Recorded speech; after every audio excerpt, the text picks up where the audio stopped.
So here we are, into season 2. Um, this felt like a good episode, but kind of a weird one. Like this whole trilogy has actually been reasonably higher quality than most of the stuff that I've seen so far.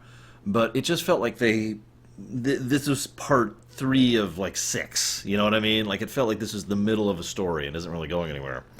It was good to see Aura sing, although I always find it funny how characters. This is true in all of fiction, but in Star Wars especially, there's certain characters who have basically one-off appearances, often without even having lines, and then all of a sudden they get turned into they're super popular for whatever reason. And you can never really predict which characters become popular, you know.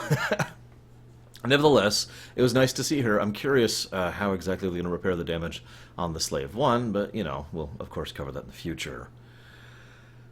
One of the things I find weirdest is Hondo's continued development. He keeps showcasing himself as someone who's decent and yet horrible at the same time. I could have my theories on that, but I'm not really sure which direction exactly they're going with it, so I suppose I can't comment on it extensively. And we'll see more of him in the future, so we'll see where that goes. I suppose Hondo's probably the best example of there's always worse, right? Hondo's not a good person, but he is much better than Aura Singh, for example. And of course, Boba, we're already starting his whole trying to have a sense of decency thing going on, which I already talked about, so I don't really have much else to add to that. I love the idea that Django would want him to do the honorable thing. I'm not sure I agree with that. Everything I've seen about Django was that he was completely amoral, someone who had a total sense of pragmatism to the point of extremism, which honestly Boba has shades of, but I never really thought Boba as that pragmatic, more of pragmatism tinted with honorability, decency being layered over with pragmatism, that kind of a thing. That's just my take on it. I don't know. Either way,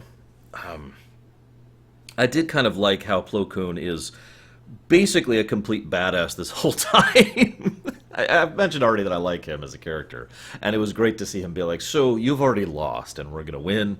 And so she does like, aha, super unexpected attack, and then within seconds, he effortlessly, nope, table, shut up over here, and you're already disabled. Anything else? And then, of course, Bulba's like, no, I gotta go. Wait, no, come here. I like that.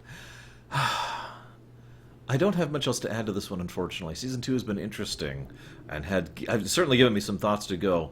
I suppose, so what I always hear, and I myself have said this, is Season 3 is when it really gets good.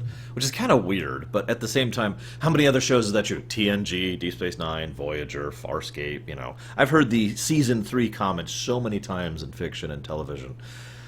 I suppose we'll actually see how that goes this time, because it's been a while since I've rewatched this show. So I hope to see you guys there.